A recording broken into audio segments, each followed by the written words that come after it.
Hello students, good noon. Myself Nidhi Ghetia from Faculty of Pharmacy, Dr. Subhas Technical Campus. Okay, so today's our study of the subject that is Pharmaceutical Organic Chemistry 1. That is BP 202 TP. Okay, so in this subject we learn the our third chapter that is alkenes. Okay, so alkenes also called the hydrocarbons. Okay, unsaturated hydrocarbons. So that's we study that preparation of the alkenes. Okay, the method of the preparation. Okay, so today's study of the content that is preparation of the alkene, also called the method of preparation, either synthesis of the alkene. Okay, so in this we studied the last lecture we studied the dehydrohalogenation of the alkenes. Okay, so now we study the orientation of the elimination reaction. Dehydrohalogenation reaction, that's called the elimination reaction also. Okay, so today we study the orientation of the elimination reaction, Stas-F rule, also called the Stas-F rule. So according to the Stas-F rule, in the dehydrohalogenation of the alkenes, alkyl halide gives a mixture of the isomeric alkenes, which isomers will predominance depends upon the orientation of the elimination. Okay, so according to Stas-F rule, in dehydrohalogenation of the alkyl halide gives the mixture of the isomeric of alkene. Isomeric mixture we gets from the Stas-F rule, according to this Stas-F rule. Okay, so in dehydrohalogenation reaction, the preferred product is that alkenes which has a greater number of the alkyl group attached to the double bond and carbon bonded and carbon atoms. Okay, so prefer the product of the alkene which has the greater number of the alkyl groups or double bonds bonded which attached with the carbon atoms. Okay, so for an example, we see the example, the dehydrohalogenation of 2-bromobutane yield two products like isomeric products like 1-butene and 2-butene. Okay, so out of the butenes is the major product like 80% as it is more highly substituted and it is more stable. Okay, so 2-bromobutane yield two products, that is isomeric product like 1-butene and 2-butene. Okay, so 2-butene is a major product that yield is around 80%, so that's why that is a highly stable substituents or more highly substituents and more stable component. Okay, so this is the example of the two elimination reaction of the Stas-F rule. So here we see the 2-bromobutane and we takes their two substituents like one that is the 2-butene and first that is a 1-butene. Okay, so 2-butene is a more stable other than the 1-butene. Okay, so and 2-butene yield that is around 80% and 1-butene yield around the 20%. Okay, that's why the 2-butene are the more stable than the 1-butene. Okay, so this is the orientation of the elimination reaction according to Stas-F rule example. Okay, so now 2-butene is a disubstituents alkane. Alkene gives having two alkyl groups attached to the double bonded carbon, whereas 1-butene is a monosubstitute alkane having only one alkyl group. Okay, so 2-butene is a disubstitute. Okay, so alkene having two alkyl groups and attached to the double bond with carbon, and 1-butene is a monosubstituent and alkane having only one alkyl group. Okay, so a disubstitute alkene is preferred over the monosubstitute alkene, or trisubstitute alkenes preferred over the disubstituent one. Okay, so disubstituent more preferable substituents, that is a disubstituent of the alkenes. Okay, so according to Stas-F rule in 1875 gives a rule which state that the dehydrohalogenation of the preferred product is the alkene which is highly substitute, and example like alkene having a higher number of the alkyl groups attached to the double bonded carbon atoms. Okay, so alkene having a higher alkyl groups and attach with the double bonded of the carbon atoms. Okay, so this is the orientation of the alkyl group or alkene elimination reaction. This is the orientation.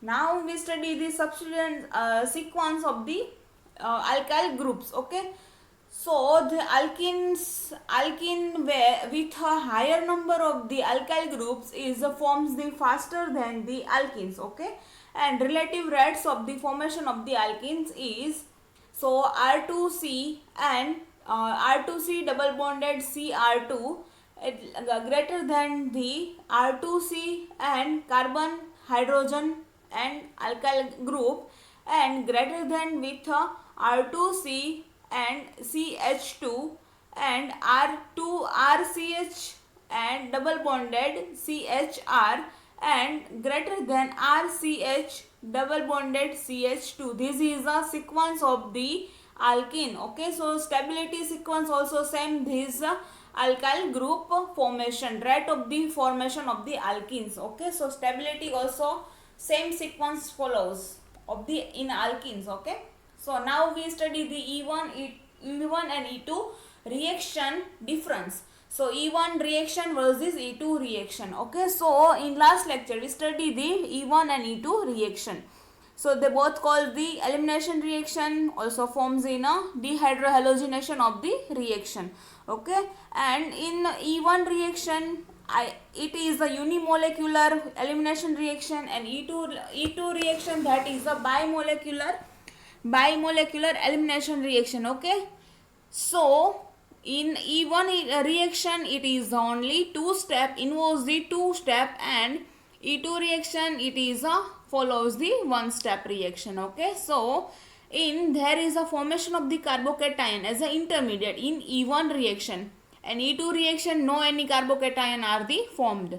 Okay, so the rate of the reaction depends upon the concentration of the alkyl halide only in E1 reaction. So in E2 reaction the rate of the reaction depends upon the both alkyl halide and base group. Okay, so in E1 reaction no need of a strong base, and E2 reaction strong base are the required. Okay, and E1 reaction highly polar solvents are the required, and E2 reaction low polar solvents are the required. Then E1 reaction no stereochemistry are the required, and E2 reaction having a leaving group must be anti-to hydrogen to be removed. Okay, so stereochemistry are the required. Okay, and E1 reaction rearrangement of the carbocations are the occurs, and E2 reaction no rearrangement of the carbocation because they having only one step reaction. Okay, so this is a difference of the E1 and E2 reaction, elimination reaction E1 and E2. Okay, so now we study the dehydration of the alkanes, alcohol.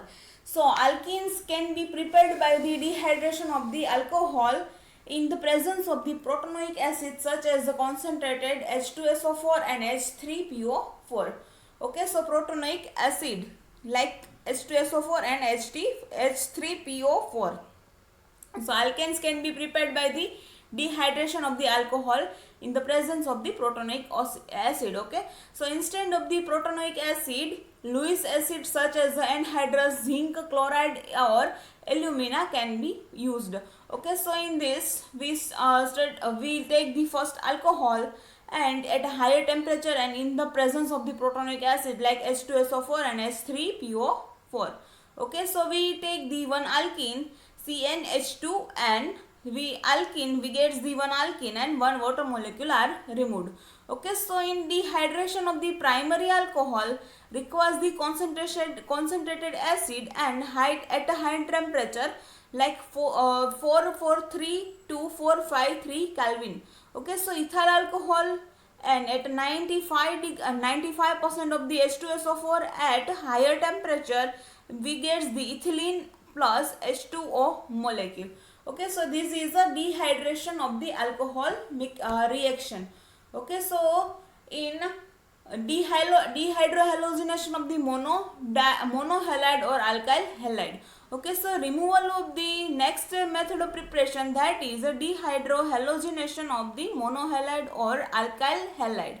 Okay, so removal of the elements of hydrogen halide like HCl, HBr or Hi forms the adjacent carbon atom of an alkyl halide is called the dehydrohalogenation. Okay, so in halide group are dehydrohalogenation. So one halide group and one hydrogen group are removed from the main structure and making the double bond or alkene.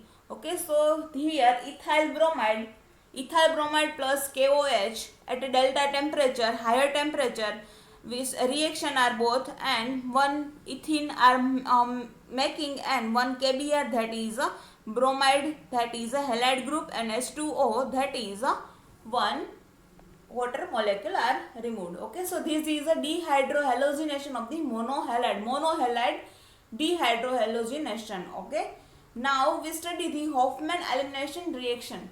Okay, so in alkenes can be prepared by the pyrolysis of the quaternary ammonium hydroxide, that is quaternary ammonium hydroxide. So quaternary ammonium hydroxide are reacted with at a delta temperature and OH and making the one alkene, and one ammonium salt are liberated and one water molecule also liberated. Okay, so in Hofmann reaction alkenes can be also be prepared by the pyrolysis process. Okay, in this reaction pyrolysis process are the involves. Okay, so quaternary ammonium hydroxide are reacted at a delta temperature or higher temperature, making the alkene, and one ammonium salt are liberated and one water molecule are liberated. Okay, heating quaternary ammonium hydroxide, heating at a delta temperature, higher temperature, making the one alkene because of the pyrolysis process are follows there. Okay, so this is a Hofmann elimination reaction. Now we study the dehalogenation of the vicinal dihalide. So in vicinal dihalide are those dihalogens compound in which the two halogen groups or atoms at a two halogen atoms are attached to the adjacent carbon atom. Okay, so vicinal dihalides, when heated with the zinc dust, it loses the molecular of halogen as a zinc halide to forms the alkene. Okay, so dihalogen components, two halogen groups are the present when one component, that's called the dihalogen components, and which having the two halogen atoms are attached to the adjacent carbon, attached with the one adjacent carbon, and making the, and after heating in presence of the zinc dust or make generation of liberate with the halide group with the zinc. So zinc halide are liberated in the presence of the alcohol or delta temperature, higher temperature, heated with the zinc dust and losing the one halide halogen as a zinc halide group, and one alkene are the form. So we take here dibromide ethane. Okay, in presence of the zinc dust heating or in presence of alcohol. Okay, and making the one ethyl molecule and remove the one zinc halide. Okay, so this is a dehalogenation of the vicinal dihalide group. Okay, so thank you to all.